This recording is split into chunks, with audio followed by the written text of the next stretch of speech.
అదే RTV app వార్తల్ని క్షణాల్లో చదివే అవకాశం ఉంటుంది. ఒక న్యూస్ పేపర్, ఒక టెలివిజన్ ఛానల్ మీ చేతుల్లో ఎప్పుడూ ఉంటాయి. ఎమ్మెనూరు నియోజకవర్గంలో భారతీయ జనతా పార్టీ ఈరోజు బలంగా ఉంది.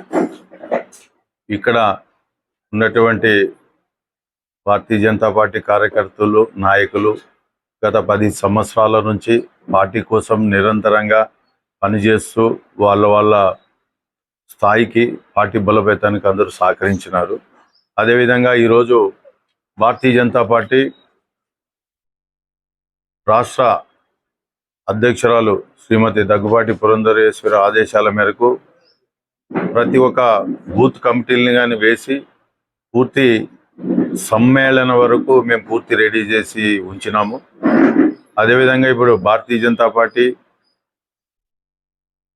అలయన్స్లో అవకాశం ఎమ్మెనూరు నుంచి ఇస్తే మేము ఎమ్మెనూరులో భారతీయ జనతా పార్టీ జెండా ఎగరేసేదానికి, అత్యధిక మెజార్టీతో గెలిపించేదానికి మేము పూర్తి కార్యకర్తలందరూ సహకరిస్తామని చెప్పి నాకు తెలియజేయడం జరిగింది. అందులో భాగంగా ఈరోజు ఎమ్మెనూరులో వైఎస్ఆర్సీపీ పార్టీ అధికారం వచ్చి ఇప్పుడు 5 సంవత్సరాల దగ్గర అవుతా ఉంది.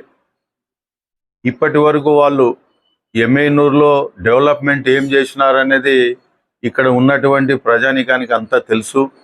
ఇక్కడ ఏం డెవలప్మెంట్ అయిందంటే ఇక్కడ జరిగింది ఉసుక దోపిడీ, లిక్కర్స్ మాఫియా, ప్రతి చోట టెట్రాలు దొరుకుతూనే ఉన్నాయి. ఈ రోజుకి కానీ చూస్తున్నారు మీరు, కానీ 2-3 రోజుల కింద కానీ ఎక్కడ చూసినా దొరుకుతూనే ఉండే టెట్రా ప్యాకెట్లు. నేను పదే 3 సంవత్సరాల నుంచి చెప్తా ఉన్నా, ఇక్కడ అవినీతి విచ్చలవిడిగా మితిమీరిపోయింది. కాబట్టి రాష్ట్ర ప్రభుత్వం ఈరోజు వైఫల్యం చెందింది. ఎందుకంటే వాళ్ళ అధికారంలో ఉండి నియంత్రించాల్సిన ఇటువంటి కార్యక్రమాలను అడ్డుకట్ట వేయలేక వాళ్ళ ఎమ్మెల్యేల మీద నెపం పెట్టి ఈరోజు ముఖ్యమంత్రి పబ్బం గడుపుకుంటున్నాడు. ఎమ్మెనూరు నియోజకవర్గంలో ఈరోజు బుట్టా రేణుకమ్మ గారిని తీసుకురావడం జరిగింది. అంటే వాళ్ళు నాన్ లోకల్, మన ఎమ్మెనూరుకి వారు, నాకు తెలిసే ఎమ్మెనూరుకి వాళ్ళు వియంకరాలు. కానీ ఎమ్మెనూరులో ఈరోజు వైఎస్ఆర్సీపీ పార్టీ టికెట్ వాళ్ళకి ఇవ్వడం జరిగింది. అంటే ఇప్పుడు అదే పార్టీలో అదే ఎమ్మెల్యే పక్కన ఉంటూ ఒక సమన్వయకర్తగా ఉండి ఈరోజు అధికార పార్టీ లాంఛనాలలో ప్రతి ప్రోగ్రాంలో వాళ్ళని ఇన్వాల్వ్మెంట్ చేస్తూ చెక్కులు పంపిణీ అయ్యుండొచ్చు, లేకపోతే అధికారానికి సంబంధించినటువంటివి ఏ ప్రోగ్రాంలో ఉన్నా, అంటే సమన్వయకర్తకి పూర్తి అధికారాన్ని ఇచ్చి ఒక సిట్టింగ్ ఎమ్మెల్యేని డమ్మీగా చూపించి, అంటే ఇది ప్రజలకి మీరు అధికార పార్టీ ఏ మెసేజ్ ఇస్తున్నారని చెప్పి నేను అడుగుతా ఉన్నా. మీరే అధికారంలో ఉన్నారు, మీ ఎమ్మెల్యేలే అనర్హులని మీరే ప్రకటించుకొని మళ్ళా కొత్త వ్యక్తుల్ని పరిచయం చేసి ఈరోజు అధికారాన్ని అడ్డం పెట్టుకొని మీరు ఎవరిని గౌరవిస్తున్నారు? ఇప్పుడు మీ పార్టీలో మీ ఎమ్మెల్యేనే మీరు అగౌరవపరుస్తున్నారని నేను ఈ మీడియా మిత్రుల ద్వారా నేను తెలియజేస్తున్నాను. అంటే వైఎస్ఆర్సీపీ పార్టీకి కావాల్సిండేది ఏమంటే అధికార దాహం.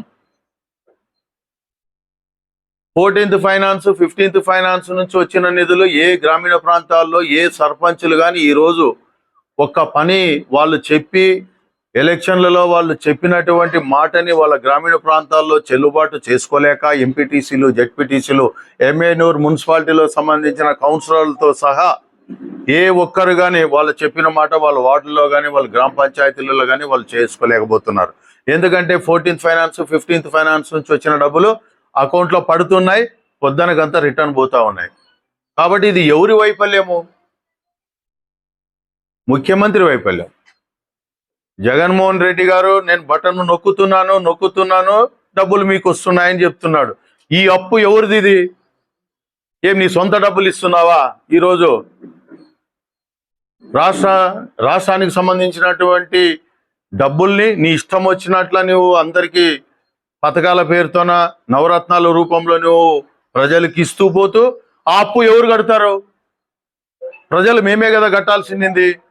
ఇప్పుడు ఉండే జనాభా ప్రకారం ఒక వ్యక్తికి 2 లక్షల రూపాయలు ఉంది. మళ్ళొక్కసారి నాకు అవకాశం ఇవ్వండి. వై నాట్ 175 అంటుండవు. దేనికి సంకేతం ఇది? నీకు అంత నమ్మకమైన నీ ప్రభుత్వం అధికారంలో నువ్వు చలాయించింటే నువ్వు ఇంతమందిని ఎమ్మెల్యేలని ట్రాన్స్ఫర్లు ఎలా చేస్తున్నావు? అదేమైనా ఉద్యోగస్తుల 3 సంవత్సరాలకు ఒకసారి అయిపోయింది ట్రాన్స్ఫర్ చేస్తామని ఇప్పుడు 5 సంవత్సరాలకు ఒకటి రాజకీయ నాయకులకి ట్రాన్స్ఫర్ సిస్టమ్ తీసుకొచ్చిన ఘనతగానే వైఎస్ జగన్మోహన్ రెడ్డిది అని చెప్పి మనం తెలియజేయాలి ఈరోజు. కాబట్టి ఈరోజు ప్రజలు మీకు బుద్ధి చెప్పడానికి సిద్ధంగా ఉన్నారు. మీరు సిద్ధంగా ప్రజల మీద కాదు, ప్రజల మీద ఆల్రెడీ మీరు పెట్టినటువంటి అప్పులు, మీరు ఈరోజు ఏ గ్రామానికి పోయినా కానీ తాగునీటి సమస్య, ఏ గ్రామానికి పోయినా రోడ్డు సమస్య, డ్రైనేజ్ సమస్య, మీరు ఓన్లీ డబ్బులు మాత్రమే ఇచ్చి పప్పుల బెల్లాలకి డబ్బులు ఇచ్చినట్లు ఇచ్చి ప్రజల్లో మీరు ఓటు బ్యాంక్ రాజకీయాలు చేస్తున్నారు. కానీ మీరు ఏ డెవలప్మెంట్ చేసినారు? ఇప్పుడు మీ ఎమ్మెల్యే ఇప్పుడు ఎమ్మెనూరులో చెన్నకేశ్వరరెడ్డి గారు ఎమ్మెల్యేగా ఉన్నారు. ఈ 5 సంవత్సరాల్లో ఏం గ్రాంట్ తీసుకొచ్చి ఎమ్మెనూరు డెవలప్మెంట్ చేసినారు చూపియండి. ఈరోజు కేంద్ర ప్రభుత్వం నుంచి వచ్చే ప్రతి నిధులు ఈరోజు రోడ్లు అయ్యుండొచ్చు, ఏ డెవలప్మెంట్ ఎనర్జీస్ కింద కానీ, మీరు ఈరోజు పనికి ఆహార పథకం కింద కానీ, మీరు ఏ పథకానికి తీసుకున్నా ఈరోజు సర్వశిక్ష అభియాన్కి స్కూళ్ళకి సంబంధించి ఉండొచ్చు, ప్రతి ఒక్క స్కీము కేంద్రం నుంచి వస్తూ ఉంటే మీరు పేర్లు మార్చుకొని దాంట్లో మీరు సొంతం చేస్తున్నట్లు మీరు చెప్పరా?